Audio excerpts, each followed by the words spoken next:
Opa, bom dia, boa tarde, boa noite a todos que acompanham aqui a nossa websérie que fala coisas muito interessantes sobre a cultura e sobre os trabalhos, os artistas aqui da cidade de Mauá. Começando aqui o nosso último episódio, nós já conversamos aqui com o maestro Carlos Binder, já conversamos com o Rogério do Criarte, né, grupo teatral. Começamos aqui hoje mais essa série, né? Finalizando Sim. aí, né? Agradecer, antes de mais nada, o apoio do Fundo de Apoio aqui ao Fomento à Cultura, né? Prefeitura Municipal de Mauá, Lei Paulo Gustavo e Ministério da Cultura do Governo Federal. Dá uma boa noite, um bom dia pro Lamartine. Boa noite, boa tarde ou bom dia, né? Porque depende do horário que a pessoa vai estar assistindo, né, Luiz? Exato. E realmente sigam essas webséries, são muito importantes. Trata da cultura da cidade, algo muito forte, muito importante para nós, moradores da cidade e também da região, até para termos ciência do avanço da cultura. É isso aí, importante falar sobre isso. O encarte da ficção para o real, né? O nosso último episódio, hoje trazendo aqui um artista da cidade de Mauá, Lois Gonçalves, artista plástico e ilustrador digital, além de outros talentos que nós vamos saber aqui também. Com Já certeza. jogou na Caldense, em Minas Gerais, Olha né? Tem também. vários talentos aí. Torcedor de São Paulo, né? Bom Tricolor. E torcedor. exatamente. E aí, conversar com ele. Boa noite, bom dia. Bom dia, boa tarde, boa noite. O pessoal que segue, obrigado pela oportunidade. Lamartine, Luiz Floriano, que já trabalhamos muito tempo juntos, né? Estamos aqui prontos para participar e responder o que vocês precisarem aí, a nossa colaboração. Estamos aí. Legal. Maravilha. O Lois Gonçalves, o nome Luiz Carlos Gonçalves, na Luiz verdade, Carlos né? Tem Gonçalves. esse nome artístico de Lois Gonçalves. Muitos acham que ele é francês, né? Deve É. perguntar para você que ele é francês, Aí, né? Por conta do nome. Ele desenvolveu ao longo aí da sua vida aí um trabalho de artes plásticas, desenho, quadrinhos também. Então a gente gostaria que você contasse um pouco do início da sua trajetória, né? Que veio de Minas, né? Para cá, como foi essa história toda de você se envolver com a arte e com a cultura afro também, que também a gente vai entrar nesse assunto. Uhum. Então, Luiz, na realidade, arte foi algo que sempre esteve presente, né? Isso aí eu lembro desde quando era criança. Principalmente depois que eu entrei, naquela época era o primário, né? A minha mãe até brigava comigo, que falava que não aguentava mais ficar comprando caderno de desenho pra mim. E assim, né? Pela falta de informação, acreditava assim que era desperdício aquilo, né? Mas a arte é algo que é nato, né? claro. Você precisa desenvolver. Se você não tem o papel, se você não tem o lápis, aí você. Eu lembro É disso. uma É necessidade, uma né? necessidade de Sim. você colocar para fora. Então eu lembro que muitas vezes eu pegava giz, pegava pedaço de tijolo e ia riscando o chão. Então, assim, o que tinha na mão a gente. Entendi. Sempre como assim, a grande parte dos garotos do Brasil, eu tinha o sonho, sempre teve o sonho de ser jogador de futebol, Certo. né? E quando já entrei no ginásio, eu lembro que eu fui selecionado por um dos atletas que participava dos campeonatos regionais de atletismo pela escola, né? Eu, Interessante. nessa época, morava em São Paulo e algo que eu também me orgulho, né? Minha primeira medalha de ouro pelo atletismo foi nessa época. Eu concorri aqui pela equipe, né? E foi lá do Ibirapuera. Tive a minha primeira medalha de ouro no atletismo. Então, o esporte sempre teve muito ligado comigo, né? Aí fui crescendo, fui desenvolvendo por volta dos 16 anos de idade, já, né, jogando bola com a molecada lá. Sempre o pessoal me colocava para jogar com os mais velhos, né? Porque a gente dava um trabalho. E eu lembro que eu tava de férias, faltavam tipo uma semana, mais ou menos, para terminar as minhas férias. E eu sentado assim perto de casa, tinha umas 2 quadras de casa, tinha um campo de futebol de várzea, né? E o pessoal falou assim: ô, pô, vai ter uma peneira ali, né? Do Juventus. Pô, vai lá, tal, vai lá. Eu falei, poxa, não, né? Tô trabalhando. Não, vai lá, vai lá, vai lá. Tá bom. Peguei e fui lá, fui falar com o rapaz lá. Ele falou assim: tá com a chuteira aí? Olha, Eu falei, Tô, né? Eu tava nada. Eu tava nada. Eu desci lá, pô, tava de chinelo, né? Falei, cadê a chuteira? Você tá com meu irmão, ele tá ali atrás do alambrado, né? Ah, então tá bom, vai lá, pega a chuteira e aí, fui correndo em casa, peguei a chuteira, peguei meião, tudo, Olha. voltei. E aquele grupo que participava da peneira ali, era um grupo que era assim, os selecionáveis, mas não eram ainda os jogadores que faziam parte Certo. da equipe do Juventus. E aí, fui lá, fiz o teste, quando fiz o primeiro teste, ele já me transferiu do time que fazia o teste para o time que eles tinham como um time oficial ali, né? Os mais selecionáveis. Fiz ali o teste, quando acabou o teste, o seu Abílio, né? Lembro muito dele desde hoje. Ele pegou, me chamou de lado, você vem cá. Seguinte, né? Amanhã você se apresenta lá na Rua Javari. Eu falei, como assim? Você passou no teste, né? Vou levar você lá pro principal. Olha. Foi uma surpresa pra mim, né? Aí você fica naquele questionamento, e agora, né? Qual é o próximo passo? Né? Daqui a 4 dias eu tenho que voltar pro trabalho, né? É. Porque eu era metalúrgico, né? Daqui a pouco, como é que eu vou fazer, né? E aí, eu fui. Fiz esse primeiro treino com eles lá, né? E era terrível, porque nós tínhamos que fazer ali na Rua Javari, eram 10 voltas correndo de um lado, depois 10 voltas correndo do outro, e a gente ficava nisso aí. Bom, acabou, tal, chegou o dia de começar o trabalho. Nossa. Aí eu fui pro trabalho, tenho que ir pro trabalho. O treino era 2 da tarde. 7 da manhã eu tava lá em frente do trabalho. Aí fui conversar com o meu chefe, né? Falei, ó, Jair também. Jair, eu sei que tá acontecendo isso. E era ali na Moca que eu trabalhava, e era ali na Moca que era o campo da Javari, né? Ele falou assim, poxa, e agora, né? Ó, faz o seguinte, você vai lá à tarde, né? Você vai, faz o treinamento, acabava por volta das 4 horas. Acabando as 4 horas, você volta pro trabalho. Ah, para cumprir o resto. Eu vou te dar a saída aqui, você vai e volta. Eu fui Olha. e voltei, né? Voltei e tal, trabalhei até 6 horas. 6 horas fui para casa. E foi nessa maratona aí, sabe, um mês. Trabalhava 7 horas, depois Das 7 até. Eu trabalhei das 7 até meio-dia. produzia tantas peças, depois fazia tantos gols, assistências. Almoçava e voltava. Ia pro treino e depois voltava. Aquilo tava me cansando, sabe? Porque Claro. assim, eu saía 2 horas, treinava até as 4. Das 4, tomava um banho, corria pro trabalho e chegava lá por volta das 5. Às 6 tinha que ir embora. Então, assim. Aí eu falei, pô, caramba, né?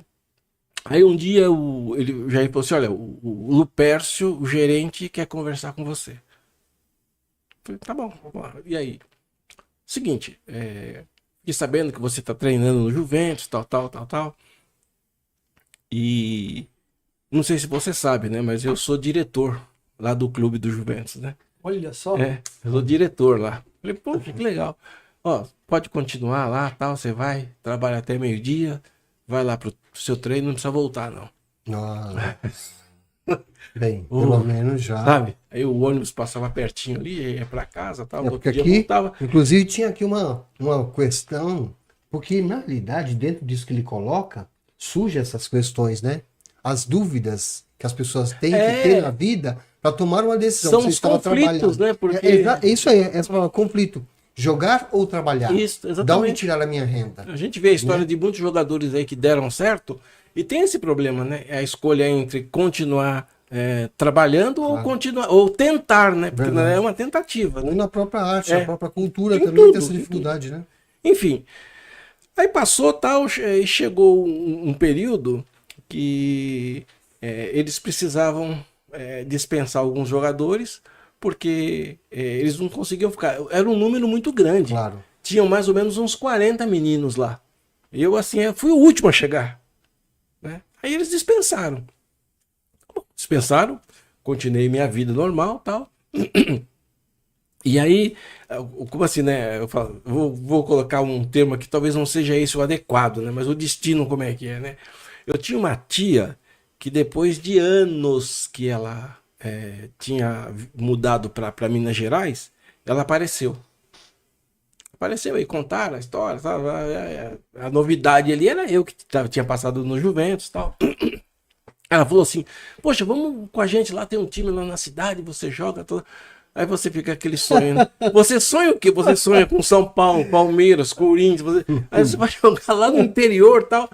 Falei, não. Aí o pessoal, não, vai. Essa época eu tava desempregado. Falei, tá bom, eu vou lá. Aí viajei e tal, fiquei com ela.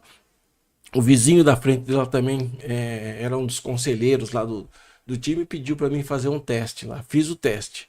Passei no primeiro teste. E aí nessa Caldense eu fiquei mais ou menos uns 2 anos e pouco, né? Eu tive uma contusão muito séria no joelho e aí isso aí me tirou praticamente do futebol, né? Não teve mais jeito assim, vou dizer para você que o que acabou mesmo com a minha carreira foram 2 coisas. A primeira é que eu tinha uma namorada em São Paulo, gostava muito dela e estava perdendo o namoro por questões que eu ficava 4 meses, 5 meses sem vir para casa. Então era muito difícil, né? Sim. E esta contusão que, assim... E a vida é muito difícil, o pessoal pensa que é fácil, é muito difícil. Você não tem dinheiro, você não tem comida, você quer sair, você não tem... E você tá naquela época de adolescência, pós-adolescência, que você tem sonhos, tem coisa que é uma calça, que é um tênis, você não tem. Custo, né? Você não tem, custo, é verdade. você não tem, porque a família pobre, né? Não tem condições de ficar te dando isso aí. E eu morava, nesse período aí minha tia faleceu, eu tive que ir morar sozinho num porão, né? O time não tinha condições de me dar abrigo. Eu só comia no time, só alimento, né? E ganhava assim, acho que era metade, não, acho que era 1/3 do salário mínimo. Isso é uma simples ajuda de custo só. Então, isso aí eu usava para pagar o aluguel. mais nada.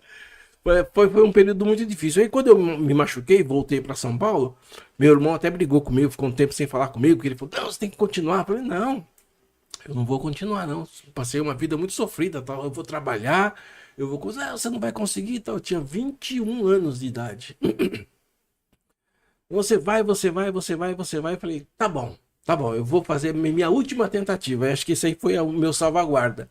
Eu fui do Juventus, voltei no Juventus para falar com o seu Abílio, que ele que me escolheu, gostava muito de mim.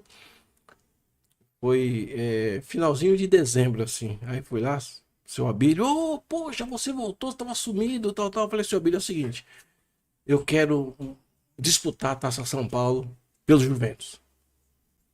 Ele olhou para mim assim e falou, ó, eu sinto muito, cara. As inscrições acabaram antes de ontem. Mas você seria a pessoa que a gente precisava. Nossa. Essa foi a resposta que eu precisava também. Falei, não, chega. Pra você tomar um rumo. Pra mim tomar um rumo na vida. E tomei um rumo na vida. Tomei um rumo na vida. Fui trabalhar de office boy.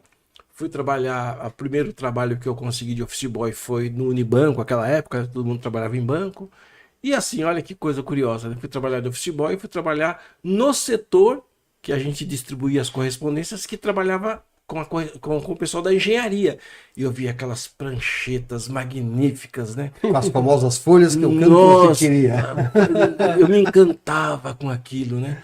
E aí tinha uma desenhista lá, a Mônica, que toda vez ela trabalhava bem na entrada, assim, eu passava, ficava olhando o trabalho dela. Um dia, você gosta de desenhar? Falei, eu adoro desenhar. Eu vi aquelas canetinhas, aquelas coisas.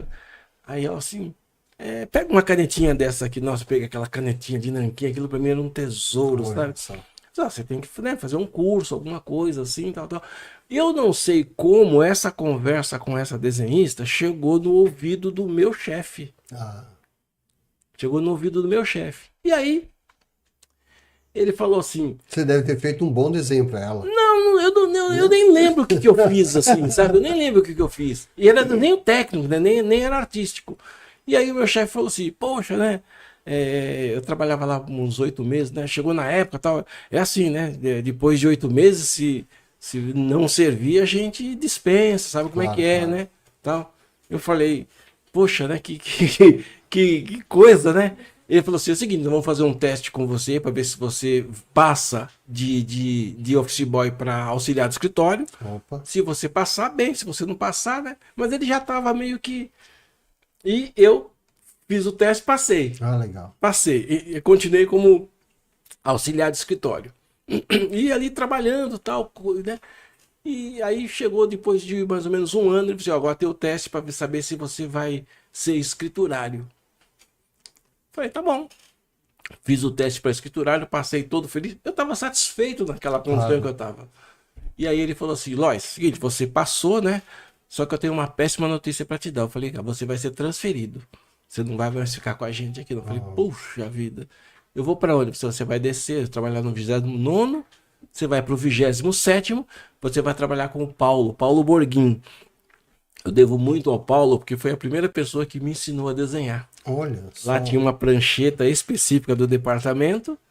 E ele falou assim, não, a gente sabe que você gosta de desenho, tal, a gente precisa de um menino aqui que ajude aqui, tal, vou te ensinar. E aí, onde tudo começou com o desenho. Caramba. Fiquei ali, um ano depois, ele me transferiu para ser desenhista no Unibanco. Eu fui ser desenhista no Unibanco. Depois de desenhista do Unibanco, foi naquele período muito ruim aqui, plano Sarney, se eu não me engano. Eles estavam demitindo assim a rodo. E aí a minha chefe um dia passou pela minha prancheta e falou assim, dá um pulinho aqui na minha mesa, por favor. Quando ela falou isso, todo mundo sabia o que era. Eu estava demitido. Aí ela falou assim, ó, seguinte, nós temos aqui, né, 8 desenhistas, né, dos 8 desenhistas. Eu trabalhava na Raposo Tavares, quilômetro 16. 1h30 para chegar lá. Nossa. Ela falou assim, ó, você é o mais novo aqui, você é o que mora mais longe, você é o solteiro. Nós precisávamos escolher alguém para poder... Parece a coisa da guerra, né? Você infelizmente, você trabalha muito bem, a gente gosta muito do seu trabalho, mas o banco tem os critérios também, e você claro. foi escolhido. Eu falei assim, bom, tudo bem, né? Mas eu tenho uma outra notícia para você. Falei, qual? Que era assim, era um conglomerado entre Unibanco Seguradora e tal. Certo. Eu trabalhava na seguradora, fui trabalhar no Unibanco. Só o pessoal da seguradora da onde você veio, porque eu falei com eles, né, que a gente estava com esse problema, que a gente ia precisar dispensar com você. Como você foi muito bem indicado, eu fiz questão de ligar para lá, para dizer. E eles falaram assim que eles estão precisando de um desenhista no setor de marketing lá. Que interessante. Podia dispensar você, que no outro dia você estava contratado. Olha só. Então, Que legal, hein? Bacana. eu saí um dia do Unibanco, seguradora, para ser desenhista, no outro dia estava empregado, e depois de um ano eu saí do Unibanco, voltei para o Unibanco Seguradora, trabalhando como desenhista no marketing. E aí você tem mais contato com a arte mesmo, com a própria arte. Sim. E fiquei ali 4 anos, né? Nesse período aí de 4 anos. E do período de 4 anos eu saí de férias e estava cansado realmente. Um amigo meu falou assim, ô Lois, ele tinha uma agência de publicidade. Lois, fiquei sabendo que você vai sair de férias, tô precisando de alguém para ajudar lá na arte, né? Você não quer fazer um bico comigo lá, tal? Eu falei assim, tá bom, né? Fui lá, trabalhei com ele um mês inteiro, não tive férias. Tava cansado, tirou férias, não adiantou. Eu não lembro qual que era o salário. O desenho era mais forte. Exato, Eu não lembro qual que era o salário lá. O salário lá, eu vou dar assim em números inteiros, tá? Eu ganhava no Unibanco tipo 22. Certo. Ele na agência tava me pagando 30 por mês. Nossa. E eu... Aí quando tava terminando as férias, ele me fez uma proposta. Você não quer continuar aqui? Eu te pago 35. Pronto. Tentador, né? Sem Por dúvida. exemplo, eu vou voltar pro trabalho, vou levar essa proposta para eles, se eles cobrirem, eu vou. Voltei pro trabalho, falei da proposta que eu tinha, eles falaram assim, infelizmente a gente não consegue. Não consigo, tem limite, tal. Falei, então, por favor, né? Então você pede demissão, pedi demissão, fui trabalhar com ele. Aí trabalhei com ele mais uns 2 anos aproximadamente. No final de 2 anos a coisa não ficou muito boa para ele. Ele teve que também enxugar. Aí eu saí. E fiquei na Berlinda, né? Fazendo trabalhos por conta, freelance que a gente costumava fazer. Aí eu mandei um currículo, naquela época eu mandava currículo, né? Mandei um currículo, naquele tempo não era como hoje, todo mundo tem celular, não tinha telefone, telefone era muito difícil, né? Você e aí gastava fichas no orelhão.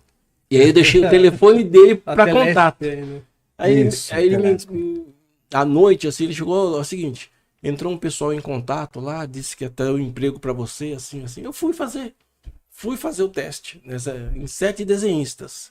para fazer o teste. Fiz o teste, passei em primeiro lugar. Aí eu não sabia, mas era para ser desenhista do Banco do Estado de São Paulo. Ah, tá. Fiz lá, fiquei 13 anos, né? Dos 7 desenhistas eu fiquei em primeiro e fiquei 13 anos trabalhando. Antigo Banespa. Antigo Banespa, fiquei lá. E lá, mais contato ainda com a arte, porque nós fazíamos cartazes, fazíamos desenho. E aí eu comecei a ter os primeiros contatos com a arte de fato, né? Nós tínhamos excelentes profissionais lá, desenhistas, éramos em 9 desenhistas lá, tinham pessoas que pintavam, né? Meu chefe, curiosamente, né? Ele tinha o mesmo nome que eu, né? Luiz Carlos Gonçalves. Até no dia que eu fui lá, eu fui com uma carta. Homônimo, famoso homônimo. Homônimo, fui com uma carta lá e na carta estava Luiz Carlos Gonçalves. Quando eu peguei a carta, a menina falou: você apresenta essa carta lá e disse que você quer falar com a pessoa responsável dos desenhos. Cheguei com a carta, entreguei para recepcionista, você quer, qual que é o seu nome? Eu falei: meu nome é Luiz Carlos Gonçalves. Você quer falar com quem? Eu falei: não sei, me pediram para entregar essa carta, né? Que tá o meu nome aí, pro responsável do desenho.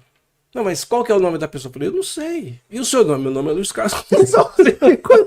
E ficou nessa luta aí no fim descobriram que Luiz Carlos Gonçalves era ele. A carta era para ele.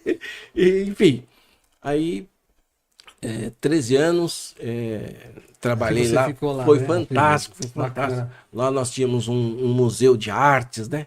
E aí eu acompanhava lá, fazia os trabalhos e comecei a desenvolver. Legal, mas conta uma coisa, como que você começou a fazer aquela história das miniaturas? Conta um pouco pra gente das miniaturas. Eu sempre gostei de embarcação antiga, a vela, né? E eu tive contato com um artista que ele fazia essas miniaturas lá no Banco do Estado de São Paulo. Mas sabe aquele negócio que você olha aquela coisa e fala assim: eu faço isso? Tá. Aquele bateu em mim, eu faço isso aí. Desafios. E, de fato, eu fiz.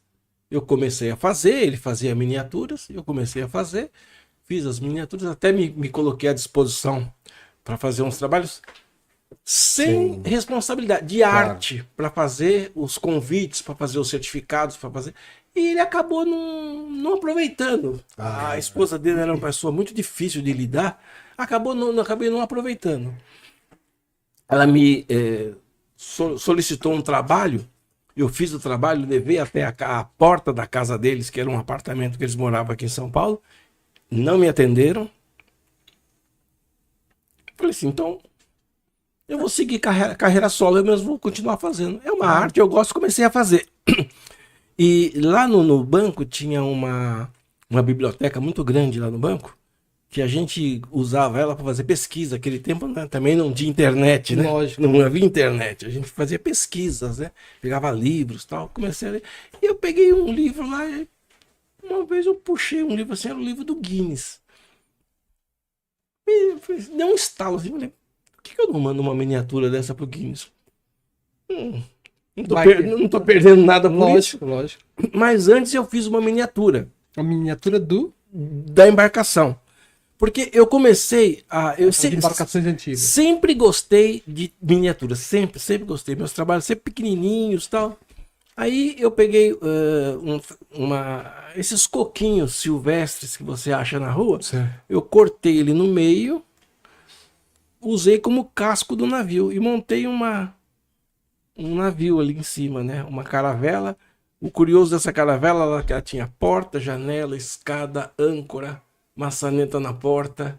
Tudo isso no completa. Casco. E o casco é pequeno. O casco pequeno. 3 centímetros de proa a popa. Tirei uma foto, que nós tínhamos um laboratório fotográfico, né? Que a gente trabalhava com arte lá no banco. E enviei a foto, enviei o documento, né, explicando. Mandei, simplesmente. Tô em casa tranquilo, um dia chegou uma carta que aceitaram que eu ia ser certificado com uma menor caravela, que eles não tinham nenhuma incidência desse tipo. Será que é verdade? Será que é verdade? Naquela época não tinha fake news, né, Lois? Não tinha fake news naquela época, que bom. E aí o pessoal pegou e mandou para mim: nós vamos ter um jantar, assim. E depois de um tempo mandaram o convite para um jantar e tal. Eu fui no jantar, foi fantástico. Legal, né? E a minha maior surpresa, né? fizeram uma capa no Guinness em 95, uma página inteira do Guinness Book falando a respeito do meu trabalho. Eu fiquei encantado com aquilo, né? E aí começou a dar imprensa, né? Deu televisão, deu SBT, deu Bandeirantes, deu Cultura, deu Band, deu... Todos os meios de comunicação. Record, Ana Maria Braga, eu fui 2 vezes na Ana Maria Braga. Então foi uma coisa muito legal, assim que, né? É que não é tão simples assim alguém chegar e entrar no Guinness, né? A grande novidade foi justamente essa. Então eu costumo dizer, né, que eu sou o primeiro brasileiro a ser incluído no livro dos recordes, né? Porque pode ser que alguém vai lá e quebre o meu recorde. Certo. Mas aí o que eu fiz, né? Eu já guardei uma edição, uma concorrência, né? Uma carta na manga. Entendi. Aí eu falei assim, eu vou desafiar eu mesmo. Aí fazer menor ainda. Fazer menor. Aí eu peguei uma casquinha, uma semente de azeitona, nossa, cortei ela pelo meio e montei também uma embarcação 17 milímetros. Mas os recordes geralmente são num percentual bem menor. Você trouxe a metade. Metade, né? Falei assim, se aparecer alguém, né? Tudo bem. Fiz a embarcação e deixei lá. Já está guardada. Tá guardada até hoje, né? A primeira embarcação foi uma coisa assim que, assim, uma das coisas que me deixou muito frustrado, né? Foi porque eu fiz uma mudança, né? E pro local que eu estava voltando a mudar era um apartamento muito pequeno, certo. Então eu deixei as minhas coisas pessoais e alguns objetos, tudo dentro de uma garagem alugada, entende? Sim, para guardar as coisas. E aí, espaço, eu fui ajeitando as coisas, depois de um mês eu voltei lá, o lugar tinha sido invadido. Nossa. E levaram meus trabalhos, algumas coisas destruídas, isso aí me frustrou bastante, imagino. Sabe? Mas assim, aí eu parei, falei, deixa isso pra lá, né? Porque, na verdade, se as pessoas pensam, né? Você entrou no Guinness, isso vai dar um retorno e tal. Não dá retorno nenhum, dá visibilidade. Certo. E a visibilidade é o que é? Você fica uma semana, 15 dias em evidência, acaba, né? Claro, porque eles exploram todo o assunto, né? Não fica... Depois esgota, né? Acabou. Você volta a ser um cidadão comum, né? Sim. Então aí eu parei um pouco de fazer. Mas a arte sempre vivia em mim, uma coisa que eu gosto muito de pintura. Mas eu não sei se isso é o que ocorre com a maioria dos artistas. A gente tem temor, né? E outra coisa, a gente tem... medo de... Porque os ingredientes que a gente usa, né? São caros. Tinta é caro, Sim. Lápis de cera é caro. Você fica com medo de usar aquilo. Tinta óleo é caro. Você fica com medo de usar, gastar aquilo e errar. Então eu não pintava muito por isso. Fazia coisas pequenas e tal. Mas um dia eu falei assim, gente, seja o que Deus quiser, eu vou começar a pintar. E comecei a pintar, comecei a fazer, E eu sempre gostei muito dos temas afro, né? E comecei a fazer as pinturas por conta e tal. Claro. E o grande boom, assim, acho que da questão artística minha foi durante a pandemia. Que nós ficamos muito isolados. Recolheu, né? Muita gente ficou frustrada, ficou com depressão. Claro. Lógico, isso aí é uma coisa muito lógica, né? E eu explorei para fazer tudo que eu tinha na mão. E que eu tinha na mão que estava dentro de mim. Certo. O que era? O desenvolvimento da arte. E comecei a desenhar, a pintar. Eu perdi a noção do tempo. Eu lembro que eu ia dormir por volta das 4, 5 da manhã. Nossa. Concentrado na arte. Concentrado na arte. É incrível isso. E né? passava o dia dormindo. E o meu dia começava depois das 7 da noite. Meu dia começava Porque depois. é inspiração, talvez. E muitos artistas são assim. Sim. Pessoas que escrevem e tal. Não conseguem produzir ao longo do dia. E eu mergulhei literalmente na pintura, né? E aí eu comecei a fazer alguns temas afro, alguns personagens afro. E me veio na mente, né? Fazer Zumbi dos Palmares. Foi o Zumbi que deu a principal... elevação assim do meu trabalho, certo. Inclusive esse trabalho ele foi vendido muito bem por ocasião da necessidade que eu tinha, e comecei a fazer os trabalhos. E um certo dia pós-pandemia, pós-pandemia, Eu estava conversando com uma amiga minha, Cris Vieira, que ela fez um trabalho muito bom aqui no Plaza Shopping, né? Eles fizeram um trabalho muito bom e ela me convidou, Da cidade de Mauá. da cidade de Mauá, para participar com eles ali, né? Uhum. No trabalho que eles estavam desenvolvendo ali no shopping. Aí fiquei com ela ali, acho que uns 4, 5 meses. O projeto acabou, ela voltou para Santo André, ela faz parte de um projeto chamado Cris Vieira Moda Africana.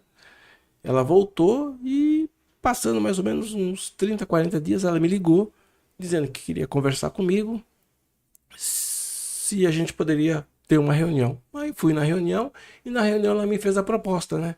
Que ela queria fazer desenvolvimento de outros trabalhos com a moda africana, que ela fazia cabelos e vestuário, né? Certo. Ela é estilista, ela faz um trabalho, mas ela queria mais coisa, ela queria arte mesmo, né? E o tempo que eu fiquei lá foi um momento que cresceu bastante, que as pessoas ficaram visualizando aqueles trabalhos ali, né? Dandara, Zumbi dos Palmares, personagens como o próprio Mano Brown que está aqui, as pessoas gostavam disso. Eu falei, vamos fazer, né? E começamos a trabalhar. E aí nós fundamos o Ilê Adjê, né? Que é a Casa da Prosperidade em Yorubá, Ilê Adjê. E aí, a convite dela também, veio um amigo nosso, que é o Adeinka Olaiá, né? Ele é embaixador do Ilê Afrocultural aqui no Brasil.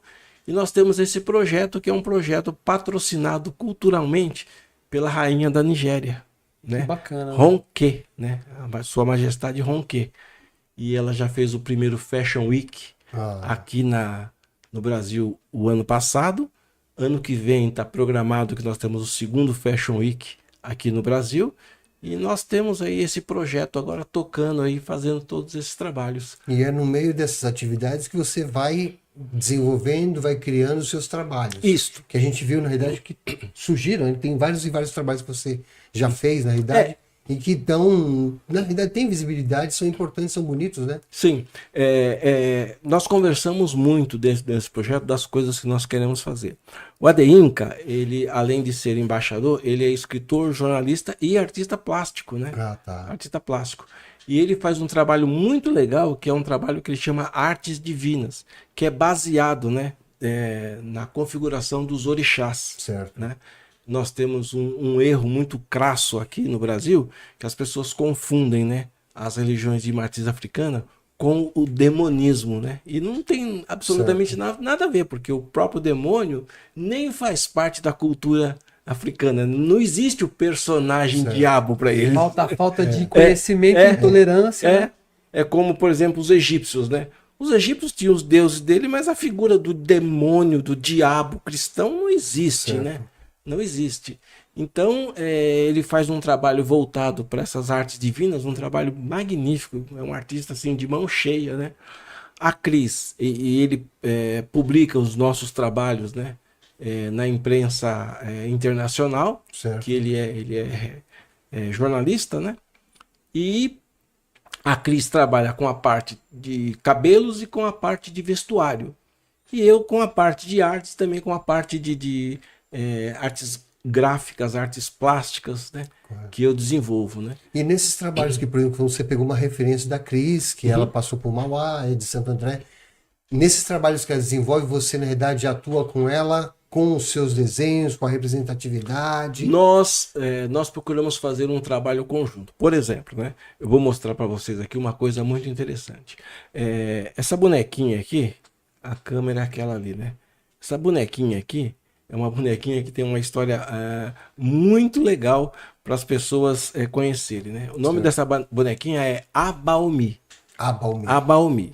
Essa bonequinha, ela é feita com retalho de tecido e com nozinho, né? Essas aí fui eu que fiz. Como que ela é uma das histórias, né? Porque tem gente que busca, né, a identidade para ela como criadora dessas bonequinhas. Mas isso aí é tão antigo. Tem uma história, né? Tem uma história, né? Uma das histórias que conta é o seguinte. que essa bonequinha, como é que elas eram Isso é em feitas? tecido, né? É tecido, né? É É tecido. tecido, é só com um Tecido. nozinho. Você rasgava o tecido, então dizia que as mães que vinham nos navios negreiros, elas rasgavam a ponta da saia, Certo. davam os nozinhos e fazia o bonequinho. E dava para as crianças, para o filho e para a Correto. filha, porque é homem e mulher, né? Certo. E davam para os filhos ficarem brincando nos porões dos navios negreiros. E tinha duas intenções essas bonequinhas. A primeira era para que a criança daqueles 3 meses de trajeto passasse o tempo. E a segunda era uma identificação para o seu filho. Certo. Porque elas sabiam que seriam separadas o filho quando chegassem Puxa aqui. vida. Então, na esperança de um dia encontrar o filho e identificar o filho pela bonequinha que a mãe tinha feito. Uhum. Então, qual o simbolismo disso? Hoje em dia, quando você dá uma abaomi para alguém, significa que você está dando o melhor de você para a pessoa. Que bonito. Que legal, né? Que bacana. É uma coisa muito É uma legal. história. Então é importante a gente estudar Triste a por um cultura. lado. Triste por um Triste lado. por um lado Mas por hoje, isso. o simbolismo disso né, é muito dignificante. Né? Você está dando o melhor de você para a pessoa, porque você está fazendo o máximo que você pode, com o mínimo que você tem, Sim. para lembrar a pessoa que você existe. De que você existe, É. que um dia você pode É. encontrá-la se elas guardarem Guardar esses aquilo lá objetos. é uma identidade. Interessante. Então, o que eu fiz? Como as pessoas simplesmente davam a Baumi, eu desenvolvi uma descrição, aqui dentro tem uma descrição contando essa história, Ah, tá, né? tá. Então a pessoa presenteia o outro dando essa bonequinha, Interessante. e essa bonequinha tem esse simbolismo. Uma outra coisa que eu, aproveitando lá a Cris, né, são esses quadros aqui. Esses quadros aqui, o que eu fiz? Ele é feito, eu faço com isso aqui, é uma escultura tridimensional.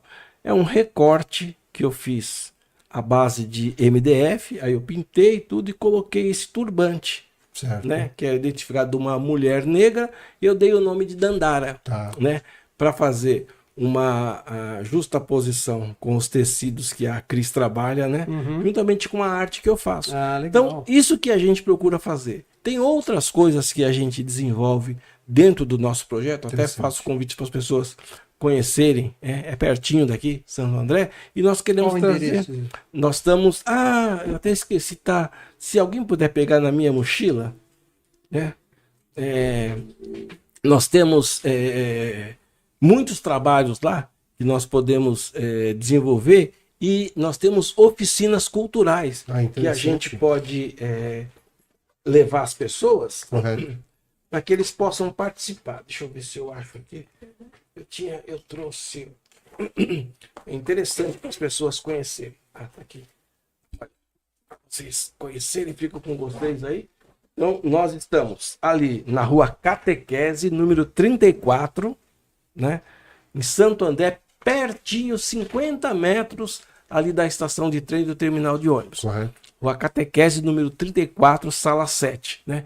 Então, o folheto é esse daqui. Nós temos 2 folhetos, um que fala da africanidade e o outro aqui, né? Isso. Que fala da questão da cultura afro, né? O Temos que você está sentindo aí? Você acha que o pessoal, embora a gente, infelizmente, se depare com sempre notícias aí de questão do racismo e casos e mais casos que vão surgindo, você acha que a aceitação das pessoas está sendo maior, ou essa evolução ainda está devagar ainda? O objetivo nosso dentro do projeto sempre foi esse, foi o objetivo do esclarecimento. Sim, então, correto. nós lá procuramos dar o exemplo. Não estamos fechados exclusivamente para as pessoas afro e afrodescendente. Aceitamos branco, aceitamos todos, porque nós precisamos esclarecer. Aliás, se você for fazer uma retrospectiva em tudo que nós conversamos aqui, nós vamos voltar um pouco a falar das religiões afro, né? Lógico. As pessoas que mais fazem parte das religiões afro não são os negros. Como é que é? É uma estatística para É uma isso? estatística, né? Nós temos essa estatística nós participamos em feiras, Certo. nós participamos em festivais, e nós observamos que as pessoas que vão lá, e aqui no shopping mesmo, né? Que vão nos contatar, não são pessoas de pele negra, são pessoas de pele branca. Olha que coisa, né? A maioria das pessoas que são descendentes de afro-brasileiros, eles não têm ligação com a religião afro. Então, eu vou dizer para você que é acéfalo, né, a pessoa ter esse conceito racista dentro do Brasil, porque aqui nós não temos raça pura. Se qualquer pessoa então, as pessoas não fazem ideia disso, né? Se qualquer pessoa que for, né, na Europa ou nos Estados Unidos e acreditar que eles vão aceitá-lo como uma pessoa branca, não vão. Você é latino no máximo. No máximo você é latino, né? Então, assim, é descabido essa questão do preconceito. Agora, nós avançamos muito nessa questão, né? Principalmente que as redes sociais ela deu uma visibilidade maior aos erros que as pessoas praticam, né? Porque a pessoa pode dizer, não, assim, absurdos que a gente ouve. Eu não sou racista, né? Eu tenho um cachorro preto. Nossa Senhora. Absurdo. Absurdo total. Uma frase dessa daí, né? Mas são coisas que acontecem. Não, mas o porteiro do meu prédio, ele é negro. Mas o que tem a ver uma coisa com a outra, né? Agora, o fato de você ter essas divulgações, né, pelas redes sociais, coloca muita gente, né, no cenário, né? Então isso faz com que, primeiro, você conscientize o que é ser racista, o que é ser antirracista, se conscientiza você da sua condição de ser afrodescendente, enfim, e faz com que as pessoas possam ter uma visão um pouco mais educativa a respeito disso. Porque até eu costumo contar isso aí, né? Meu filho estudava numa escola, evidentemente não vou falar o nome da escola, claro. E eu fui lá para renovar a matrícula dele. O Carlos, né? Eu fui lá para renovar a matrícula dele. E aí cheguei lá, por favor, o senhor preenche, né? Essa lista, essa formulário aqui, eu preenchi nome do pai, nome da mãe, aquela coisa chata, né? Aí quando colocou, nome do pai, data, raça, eu coloquei assim, humana. Aí eu devolvi pra mulher. Ela pegou, quando ela leu aquilo lá, ela percebeu, né? Que, assim, é incabível uma pergunta dessa, né? Raça do pai. Raça humana. Eu sou da raça humana. Não tem cabimento. E qual a diferença que vai fazer para você saber a etnia da pessoa? Você é um cliente e a sua etnia tanto faz. Né? Mas são perguntas que estão dentro dos critérios desde o nosso período colonial. Sim. Que vem seguindo até hoje e que não fazem a menor diferença. São parâmetros de divisões da sociedade que eles colocam para poder realmente te situar. Essa semana aqui eu também vi. Falou um negócio interessante que parece com aquilo que o Rogério do grupo Criarte, que veio aqui no outro episódio, ele falou sobre isso, né? Sobre essa questão também, né? Das pessoas fazerem certo tipo de pergunta que, na verdade, não faz o menor sentido. Não faz sentido. E geralmente, você vê lá, a pessoa coloca lá negro. Aconteceu isso, a pessoa foi negro. Coloca sempre essa coisa eles dentro da notícia. Eles dão ênfase justamente na cor para que você possa diminuir o fato. Porque, como ele até colocou, em uma notícia teoricamente positiva, ele não fala da cor. Não é da cor da pessoa. Mas quando é uma notícia, fica pejorativo, né? Exatamente. Então, quer dizer, é uma forma que o sistema tem ou que alguns utilizam, né? Eu vi uma entrevista essa semana que dizia que as pessoas, quando entravam no serviço militar e alcançavam alguns cargos, né, altos no serviço militar, alguma coisa assim, diz que você, quando preenchia um formulário, você tinha que, no formulário, pedir desculpas pela sua cor. Não. Que absurdo. Como se a sua cor fosse algo que, te diminuísse como ser humano. Que absurdo. Mas assim, nós temos isso daí, né? Eu falo que o grande problema nosso começou justamente no dia 14 de maio de 1888. É o dia após. Né? Porque o dia após a abolição, até o dia 13, você era um excelente escravo. Se fossem te comprar, te valorizavam ao máximo. No dia 14, você era um péssimo cidadão. Você não servia mais para a sociedade.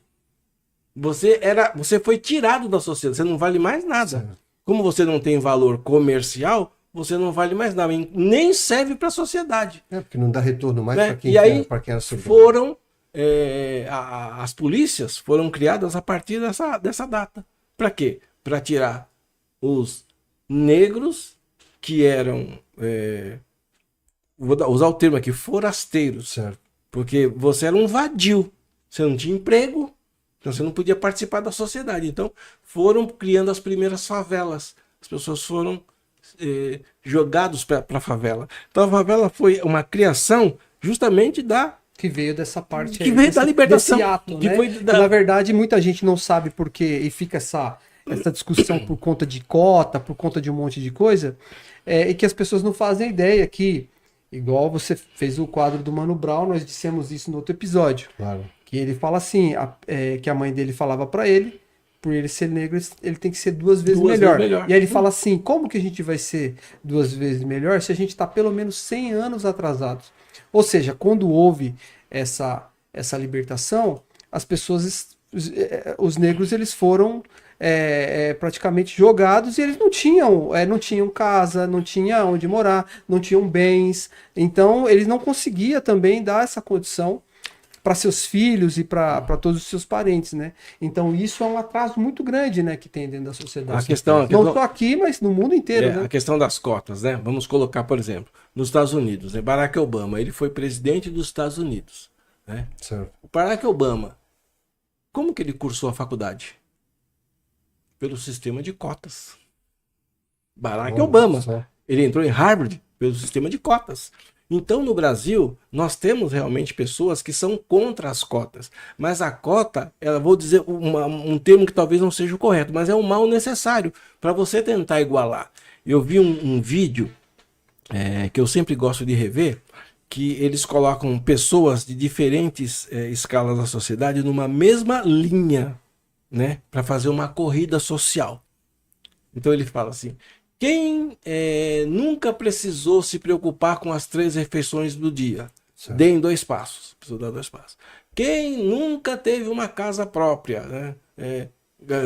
Nunca se preocupou com o dinheiro do aluguel? Dá mais 2 passos. E aí você vê que as pessoas vão começando a ficar diferentes. Agora certo. Eles falam assim, olha, se nós começarmos uma corrida agora, quem que vai chegar em primeiro? Claro. Né? Aí as pessoas que estão lá atrás começam a chorar. Por quê? Porque, assim, dentro do histórico da família da pessoa, nós tivemos realmente esse problema. Então, essa reparação é uma reparação necessária. Porque ela não herda nada, ela não tem ali o que herdar dos avós. Não tem a formação, né? Eu vou contar aqui um exemplo de um amigo. Ele falou assim pra mim: eu sou contra as cotas, né? Porque o pessoal fala que precisa trabalhar, tá? Eu comecei a trabalhar cedo. Eu, com 11 anos de idade, comecei a trabalhar. Eu falei, como é que foi essa história? Não, porque é o seguinte, eu gostava de empinar pipa. E meu pai, minha mãe não me dava dinheiro. Então, o que eu fiz? Eu juntei um dinheirinho e fui e comprei uma caixa de doce, né? Para vender no semáforo. E estava vendendo no semáforo. Qual foi o meu azar? Na metade da caixa, quem que para do semáforo e me vê vendendo? Porque ele queria dinheiro para comprar papel, fazer pipa, tal, que meu pai. Meu pai falou assim: entra no carro. Eu entrei no carro, tal. Por que você está fazendo isso? Ah, porque eu quero dinheiro para fazer minhas coisas, tal, não tenho dinheiro, não sei o quê. Tá bom. Aí meu pai foi lá e comprou uma bomboniere para mim. E eu comecei a trabalhar. Mas sério? Sério? E como é que você trabalhava? Não, é o seguinte, meu pai colocou uma menina. Meu pai colocou uma menina para trabalhar de manhã porque eu ia para a escola, né? E eu ia na bomboniere à tarde. Eu falei, e é por isso que você acha que você começou a trabalhar com 11 anos? Seu pai te deu uma bomboniere? Acho que é com todo mundo, assim, entende? Uma criança, muitas vezes, ela chega em casa, entrega o boletim para a mãe, tudo nota 10. A mãe fica feliz. Mas uma família necessitada, Se o filho entrega um boletim com nota 10 e também entrega para ela um recurso de R$ 50 que ele conseguiu vendendo bala no semáforo, com qual dos dois ela vai ficar mais feliz? Então, a diferença é essa. Nós precisamos ter visão para isso. Lógico. Então, a meritocracia é muito em função disso. Nós precisamos. Então, assim, eu sou um ativista hoje não violento a respeito desses pontos, porque nós precisamos realmente fazer uma reparação histórica. Né? Eu, de 13 para 14 anos, né, eu saí de uma situação confortável, que não precisava trabalhar, para entrar no trabalho às 7 da manhã. 7 da manhã começava o expediente. Então eu era obrigado a acordar às 5, tomar café. Eu lembro muito bem que eu tomando café de olho fechado, minha mãe me beliscando, dizendo: menino, deixa de preguiça, vai trabalhar. E eu ia trabalhar, às vezes naquele frio, né? São Paulo, naquela época era muito gelado. Garoa, né? Entrava às 7 da manhã, trabalhava até às 5 da tarde, saía às 5 da tarde, voltava para casa, ia para a escola, entrava às 7 da noite, um garoto de 13 para 14 anos. Entrava às 7 da noite e eu saía 11h40 da noite do ginásio. Então fala... E você fala pro seu filho, no meu tempo era melhor. Então você entende que eu era uma criança de 13 para 14 anos. Qual que é o aprendizado que você vai ter, né? Se desgastando. Não, tanto. na quarta aula você já estava cochilando. E eu tinha um professor de português que ele beliscava a gente. Acorda, menino, que negócio é esse dormindo? Mas Não tinha noção do... A sociedade era rude. Certo. A sociedade era rude, não entendia. Então hoje quando se fala assim, menor não pode trabalhar, as pessoas falam, como que não pode trabalhar? Porque não pode mesmo.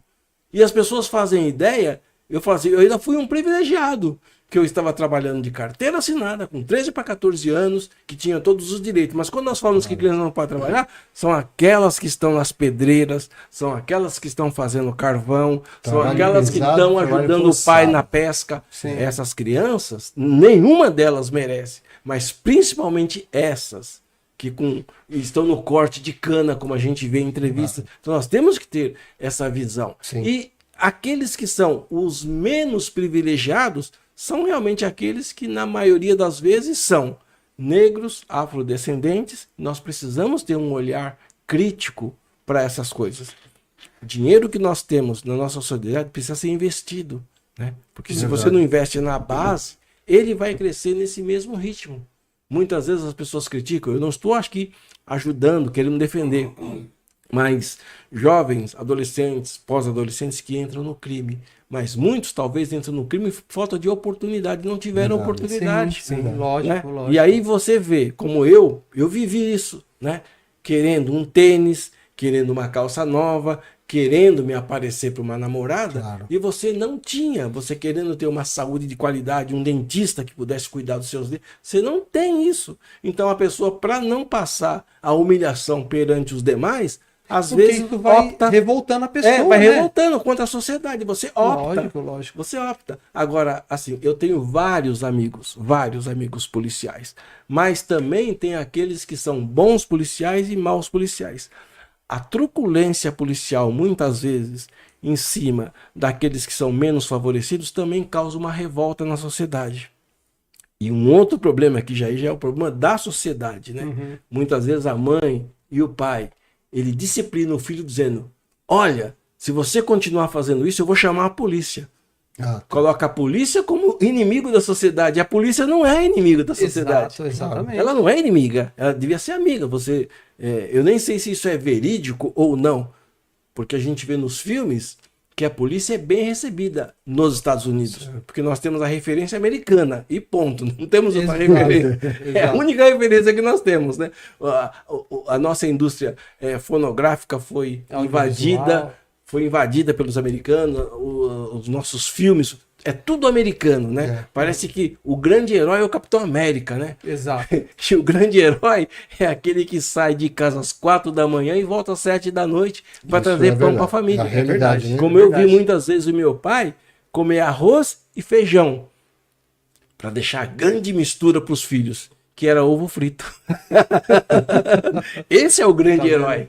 Esse é o grande Exatamente, herói, né? exatamente. Então, agora sim. Mas você tocou num ponto extremamente importante que você falou aí, sobre a questão de quando os negros foram libertados, e aí tal, vem a questão da formação das comunidades, das favelas, hoje chamada de comunidades, porque assim, aonde o Estado não toma conta, ele deixa outra força vai Da tomar brecha, né? conta. Da brecha. Outra força vai se organizar. Você vê hoje regiões do país onde praticamente é impossível, sim, existe uma lei paralela lá dentro e onde tem a violência, o tráfico e tem tudo mais, isso que vai levando jovens para Eu não esse posso caminho, né? afirmar porque nunca estive lá para ver isso. Já fui 2 vezes ao Rio de Janeiro, mas nunca presenciei essa história de o crime patrocinando festas, né? Então, a história do pão e circo, né? Sim. Que é aplicado da política. Certo. Mas também o crime, ele percebeu que se você lhe der pão e circo, Sim. ele também é beneficiado, Você né? vê pelos bicheiros, você vê pelo tráfico, você vê por uma série de comandos aí que fornecem para a população das comunidades algum tipo de divertimento em algumas datas, e aí o pessoal vai comprando essa ideia, o Estado não toma conta, o Estado não perdeu a mão, né? E assim, as pessoas usam, né, uma terminologia para poder muitas vezes defender essa questão aí, né, dos bicheiros, dos malandros. Ah, não, porque a sociedade brasileira ela foi formada pelo pior que tinha em Portugal, né? Mandaram o pior que tinha, né? Prostitutas, ladrões, mandaram para cá. Mas fazem 524 anos. Será que até agora a gente não aprendeu que isso não serve para nós, né? Então, por quê? Para não assumir realmente aquilo que está errado. Porque você, quando assume aquilo que está errado, e eu falo, a formação... É o caráter, né, do a povo. formação está na base. Claro. Né? Eu não sei se essa pesquisa é uma pesquisa recente, mas disseram que uma escola básica, né, dentro do conceito de uma escola paga, um aluno custa por volta de 1.300 e poucos reais. Certo. Uma escola paga. Mensal. Uma escola pública, o aluno custa 1.400. Por que ele não é igual ao aluno da escola, né? Por que ele não é igual? Onde está então, o erro? Onde está o erro, né? Então nós precisamos pensar nisso. Então, precisamos ter disciplina. Eu sou contra uma série de atitudes, ações que podem colocar o ensino de uma forma assim muito rígida, né? Eu acredito que talvez não seja por aí. Mas também você deixar a coisa totalmente solta, totalmente liberta, não vai trazer aquilo que nós queremos. Na minha infância, eu tive uma base de ensino muito boa. Porque as meninas, principalmente, né? Elas queriam ser professoras.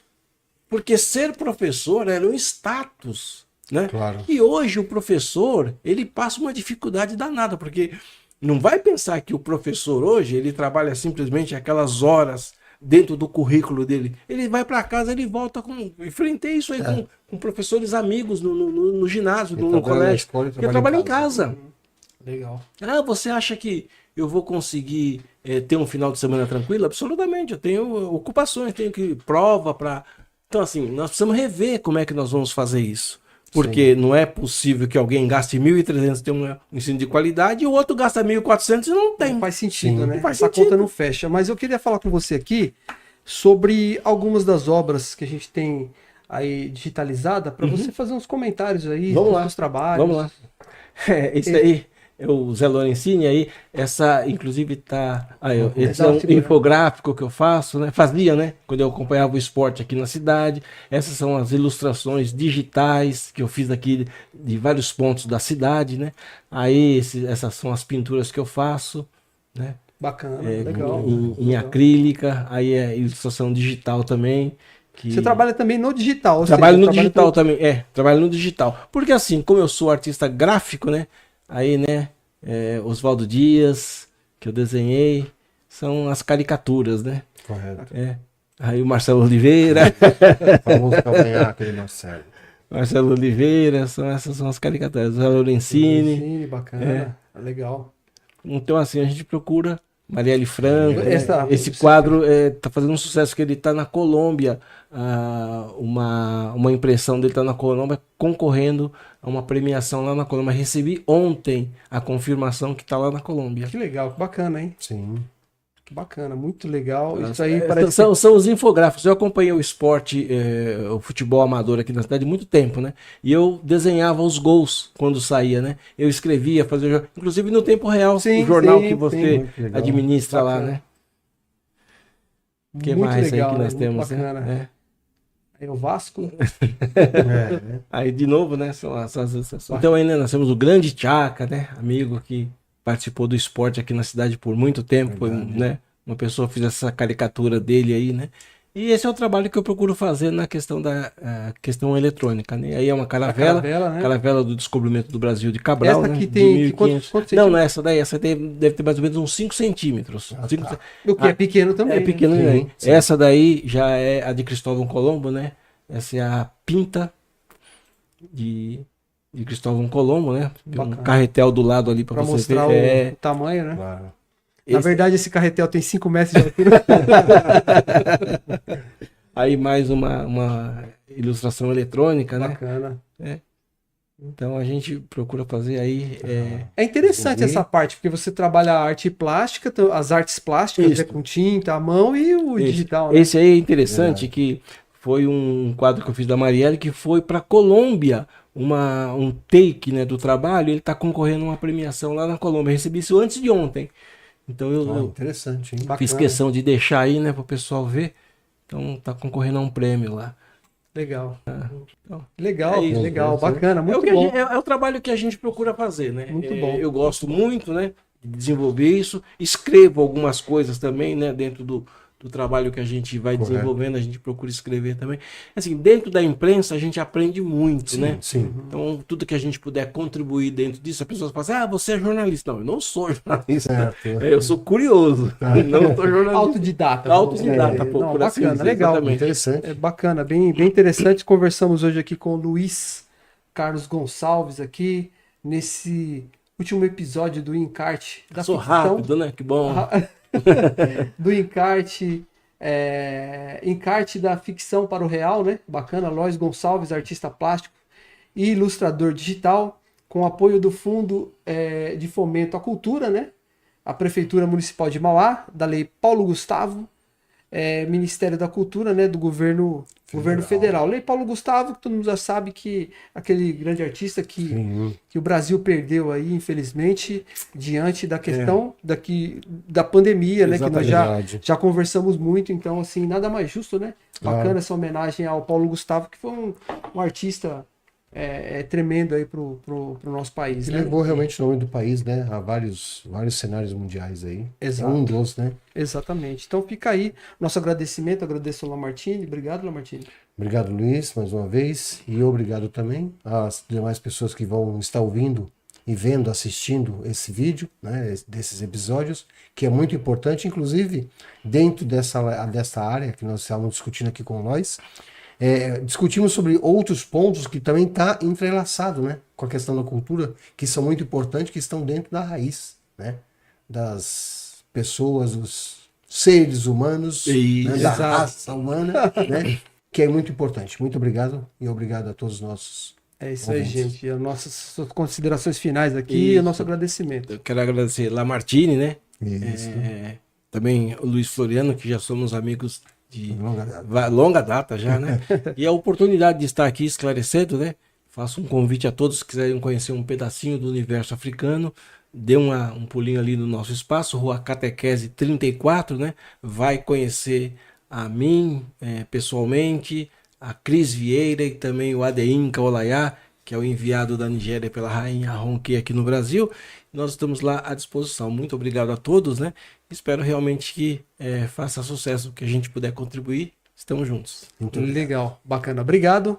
Até mais, gente.